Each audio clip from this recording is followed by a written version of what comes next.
Hello, I'm Toycat and welcome back to the second channel geography video. This is a series where I talk about geography and the world and stuff. And today I wanted to do another borders video because a lot of you have been enjoying them and because I just love talking about borders. And today we're going to be talking about Estonia because Estonia, as of me making this video, is officially 100 years old. So happy 100th birthday Estonia. But I wanted to talk about Estonia's borders because, as you can imagine, having just two neighbors should be an interesting thing. However, having the two neighbors of Latvia and Russia means there's a lot of wild oddities along both of those borders, and there's just a lot of weird, only really found in this one particular case sorts of things found with just Estonia, and I wanted to talk about those with today's video. Hopefully you all do enjoy it. So let's get straight into talking about Estonia, because I want to talk about the borders first, and then I'll talk about the country as a whole a little bit later. But let me first mention a key bit of history first that's kind of essential to understanding these borders, because all three of these countries used to be part of the same country until, again, the dissolution of the USSR, which was less than 30 years ago. So just keeping that in mind, a lot of the borders have been drawn technically fairly recently. However, Estonia considers those borders to be drawn illegally, essentially. They officially considered that they were occupied during the World Wars and during the USSR time, and that is why, by the way, they've turned 100 years old, despite the fact that I just said they were part of a country 30 years ago. And that is also why they have an issue of, Russification in their country, where even because what Russia likes to do when they take over a place is they get a lot of Russian people in there. They take the local people out, in this case the Estonians, and because of that, there's a lot of Russian-speaking Estonian parts that they see as like a national tragedy. And that's just a key thing you gotta understand before we move forward into some of these places, because the Russian-Estonian border starts over here. The northern half is really simple to understand because it follows, rivers and the lake fairly naturally. So here you can see it goes right across here, follows a river, and it's just an entirely fine border. However, the border between Narva and, again, the Russian side of the same thing, so the big town is on the Estonian side. Again, it's a fairly simple border, so again, normal stuff. You have to cross a checkpoint on this side. Looks like this, by the way. I don't know, kind of interesting to see. This is it just after they had to set up in 1991. But yeah, as you can see, there's a border on the Estonian side, which is just over here. Then there's a border on the Russian side, just over here, and there's this middle point where you've gone between the borders, because you have to go through both customs and through passport control, because obviously, Russia and Estonia don't have any proper agreements like that. So that means that there's this weird area in between where you have to cross the bridge, which is kind of like a no man's land. I mean, obviously it belongs to one country or the other, but yeah, there's this weird kind of gap between the two countries where you can see there's Russia on one side, there's Estonia on the other, and you can technically just walk from one side to the other, which is something that you don't really get to see very often, especially not with Russia. However, the thing I found interesting about this border is that both sides of it both speak Russian, and it's, again, because it's one of the areas of Russia, one of the areas of Estonia, which was heavily Russified, and it's just something interesting to keep in mind. So, yeah, that is Narva, one of the, obviously, again, more Russian parts of Estonia, and also, it's the cause of a technical dispute where Estonia says, like, hey, because this whole area, the borders were drawn by the Soviet Union themselves, whereas Estonia says, no, we should use the borders from back in the 1920s, and it's not a big deal, but it is like, oh yeah, there's technically some contention here in the world that's going to be fixed sometime soon, probably, hopefully, but the treaty hasn't been ratified by either side because they're just not getting around to it. Long story on that one, but yeah, that's the first part of the Estonian-Russian border, which mostly follows, again, a fairly simple path. You'll notice how on both the lakes it passes through, though, the Russians get a larger portion of the water, really arbitrarily so. Like, seriously, is that necessary? It's not necessary, just because, again, Russia drew the borders, and Russia versus Estonia, because Estonia is a fairly small, both by population and by size, country, and apparently Russia just gets to do stuff like this. And the worst example of this is where Russia, because again, you can see how it follows over here between the two countries again, until it hits this place right here, where Russia takes this island, which is clearly closer to whatever, they decided to take that too, and they also decided to take the small village of Dubki. So exactly why they decided to take the village is one of these things where I dug into it, and I couldn't find any great reason beyond, when they were occupying Estonia, they just decided it would be theirs. And it kind of honestly like the situation of, it's very similar to the situation of Kaliningrad. Kaliningrad, if you don't know, is the Russian exclave between Lithuania and Poland. So, they took it from Prussia, Germany at the time. They were just like, yeah, we're going to sell this down, make it our own, and now it has Russian people, so what are you going to do about that? And then obviously USSR falls, and it's tricky to get to. It's the same thing with that in Estonia. Even though it's technically not an exclave, it is a practical exclave, because the only way to get to the Russian mainland is by a very tricky boat ride, or realistically, they just take the, car into Estonia. But yeah, they have an exclave here. Exactly why? It's just like, well, we owned it, and, we don't really want to give it back. And that's, again, it seems ridiculous that that's the story, but that's kind of how a lot of things with international borders relate, because they are Russian people that live there, and they want to be Russian, so they get to be Russian in this very weirdly shaped Estonian-Russian border, which, as you can see, goes like that. And then you might think, like, oh, is that it then? So they get to have a larger part of a lake, and they also get to take a town? That's not too bad, right? Well, if you actually look further down the border, so again, takes some really weird turns. It seems very arbitrary, and especially because it's going over no land, it's like, yeah, wait, why is it going up and down? But it actually leads to a lot of really weird complications, including this one right here. So this is called the Saartski boot. It's between two towns in Estonia, Lutpa and Seniski. To get from one of these towns to the other one, you have to go through the Saartski boot. You have to drive across this road. However, this road is in Russia. So yeah, that's right. Russia just decided this road would be part of their territory, and it leads to this really weird situation where you technically have to enter Russia and then leave Russia. Fortunately, there's like a a visa-free agreement where like, oh yeah, as long as you don't stop the car and as long as you don't walk across the border, you'll see there's some signs just before you go in. But as long as you don't walk across the border, it looks like it says you can walk across, or like that you can only walk across. But yeah, basically there's signs across the whole thing saying no stopping, no stopping. There's a Russian border town where they, a Russian border post where they stare at you as you do so. Basically, like from a distance, you can't see them. There's a lot of really weird stuff going on here. You probably spotted it from a Tom Scott video. And yeah, it's one of the weird parts of Russia you can go into without a visa because it's the only way for a lot of Estonia to access these towns. Because until they built a bridge over here, it was, again, this whole part of Estonia was cut off, besides going through Russia. So yeah, like I said, very, very weird thing that Russia just decided to keep the road. They're actually going to give back the road to Estonia in that same treaty that's just been not ratified by both parliaments. So at some point, this will be Estonian road again, and we won't have to talk about it. But right now, at least, it's just one of those like, well, I mean, they have a technical disagreement here over next to nothing. But then they have a real disagreement here where, like, I mean, the road's Russian, but the Estonians get to use it. So is there a big problem? And I guess the answer is yes, because why does Russia need the road? And the answer is they wanted to make some trades for it. So in exchange, they get a little bit of land in the nearby area from Estonia. Like very, very little bits of land, but it works out for both sides apparently. So yeah, with that said, again, here is a little weird, again, like it was an exclave of a practical exclave of Estonia for quite some time. Just a few little villages on this side. Again, very, very, very weird, the Estonian-Russian divide. And then things get pretty normal until it reaches the border down here. I mean, normal is like relative terms, because one of the things about Russia when they drew their borders is they drew them, obviously, for a lot of their own benefit. I mean, I think that's a fair thing to say, right? So when they did that, they obviously just, that's one of the reasons why you see a lot of, like, just juts in and out, because it's like, well, I mean, it's somewhat beneficial to just have more and more territory that way. But yeah, then we reach the Russian, Latvian, and Estonian tri-point. So a lot of people say, like, Toycat, you should never say a tri-point is important. It's just every country has them. And although I've proven that wrong before, let's just pretend this isn't an interesting tri-point, because it could have been so interesting if this hit that at like a right angle. But even that isn't quite a right angle thing there, so whatever. We could have done some amazing border, but we didn't.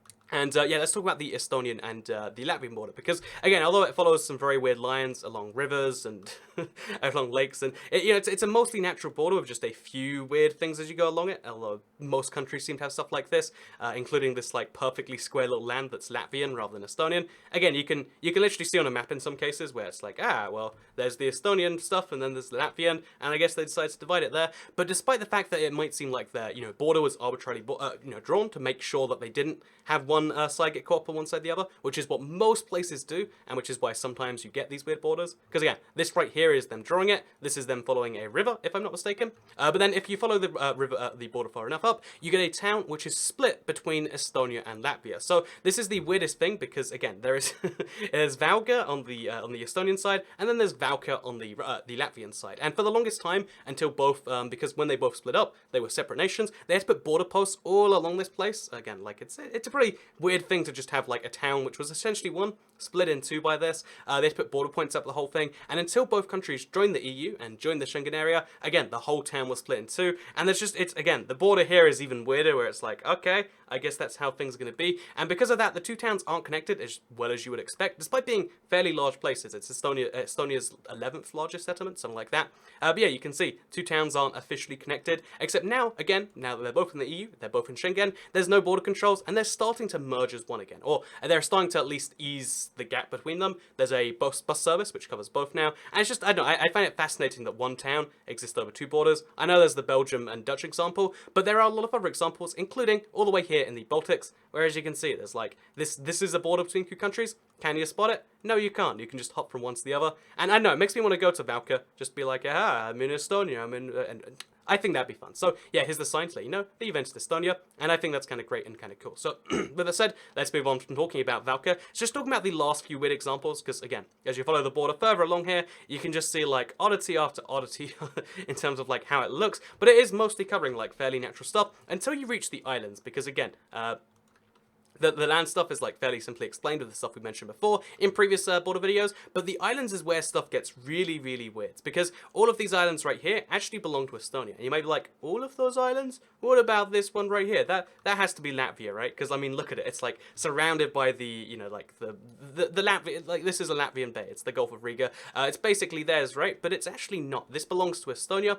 This belongs to Estonia. All of the islands around it belong to Estonia, which is why if you look at a like a map that shows the sea, like this one right here, you can see how even though Estonia is a much smaller country by land area than Latvia, when you look at the sea area, they look about the same size, because Estonia got pretty lucky of all of those islands, at least on the Latvian side, because all of these islands do belong to do belong to Estonia rather than Latvia. So the most interesting example is this one right here, which is Runu, and it's like, again, there is no great reason, there's no other like islands nearby for this to belong to Estonia. The only reason it does is because, guess what? Russia gets to have a turn on this one again. So this island used to be one of the countries that took over Estonia a lot was Sweden back in the day, and when they took over Estonia, they took over this island too, and there was a Swedish population for the longest time, even when Estonia was independent, like this was populated by Swedish people. Then when the Russians came in to invade, the Swedish people were like, we're getting out of here, like we're not, like, again, we don't want to be anywhere near that stuff. So the Swedish people all fled, the island was uninhabited, and the Russians decided, you know, let's populate it with some people, and they decided to put Estonians on it. Again, kind of arbitrary thing. I assume, if I had to guess, again, this is just following the previous history of like what Stalin did at the time, he likes to mix up countries and make confusing things, which is why you see borders like this in former USSR republics. I'm assuming it's the same kind of thing where it's like, let's just throw some Estonians right next to Latvia, see what happens, you know? And yeah, because of that, when they went independent, obviously Latvia's like, well, I mean, Estonians live there and like, whatever. You can have the little island, and because of that, the little island belongs to Estonia, and same sort of thing with everything else around here. And also, the reverse thing kind of happens with the islands here. So we've got some islands between Estonia, Finland, and Russia, right? They look a little bit closer to Finland or a little bit closer to Estonia. Which country do they belong to? And as you can guess, any territorial dispute involving Russia and countries it has influence over, apparently the answer just goes to Russia. So these are Russian islands. This is a Russian island. This is a Russian island because, you know, reasons and stuff. So yeah, there you go. There is the Estonian borders explained. I hope you all enjoyed that part of the video. But before we go, I want to talk about Estonia as a whole because, again, I enjoy doing these borders videos and I hope you learn some stuff about the border. But I want to talk a little bit about Estonia because I have visited, and there's quite a few, again, interesting things about this country that you don't realize when you just hear like, oh, it's Estonia. They're a country that speaks Estonian, I can guess, and, you know, the people there are Estonians. So let's talk a little bit about that country because they have a population of about 1.3 million. That's a pretty low population for a, you know, country that you would expect, right? Like, again, you have countries in the tens of hundreds and the billions, but Estonia has 1.3 million. It's one of the lesser populated countries in the world. It's not too low down, obviously, a million's still a lot of people, and they also lead by a lot of, like, kind of depressing statistics, by, like, alcoholism. The death rate is one of the highest in the world. The suicide rate is one of the highest in the world. At least this very kind of like, again, it sounds depressing on paper, but if you ever do visit, Tallinn is the largest city because they're one of these countries that, again, Tallinn's the largest and Tartu's the second largest, but there's like a huge gap between the two. So yeah, you're probably going to visit the country via Tallinn, and unlike smart people who are like, smart asses, not smart people. I mean, maybe they're smart people too, who are like, oh, well, technically when you visit, you know, like this airport, you're visiting this other place because it's there. A lot of airports aren't in the same place. Tallinn's airport is super, super close to their town, so you got to keep in mind, again, the distance between their airport and the center, it's like 4 kilometers. Even London's closest airport, they have 6, or their second closest airport, the main one, is like 15, you know, miles away, like 20 kilometers away, whereas Tallinn's airport is like a little bit under 4, because, I mean, if you go from the actual arrivals place, you can literally walk from the airport to the town, and it takes, or from the main town, I should say, and it'll take you like less than an hour, which is kind of nice if you ask me. And yeah, it's just a really cute, tiny airport. It's a very snowy place, and it's also super medieval. So just to give some points for this one, because if you look around Estonia, I want to find it actually. There's a, it has like the, so let's go right over here, shall we? It has the most like, I always like finding these sorts of things in the world where it's like, this is the, like the most out of place McDonald's in the world, right? And here is the good example where it's like, oh yeah, so we've got this super old town that looks super, super medieval and stuff, and there is a McDonald's and such. And I have like a small story to tell about this particular place, because again, looks super old, it's like a really impressive place to visit and stuff. I had a guy like, because again, it looks medieval, a guy like at the gates of the town as like, oh, hello, traveler. It felt like a Crestmore game. He's like, if you go to this inn at this, he told me some cool stuff, and they said, if you go to this inn at this time, and you bring them this coin, and he flicked a coin to me, then they'll know that you came from me, and they'll give you a treat or something. And sure enough, I got a free drink at some random bar from this guy, and I thought that's the coolest way to do things. So, I don't know, just a little bonus point for Estonia there. That's like, obviously, some random tourist stuff, but gotta be on board with that description anyway, right?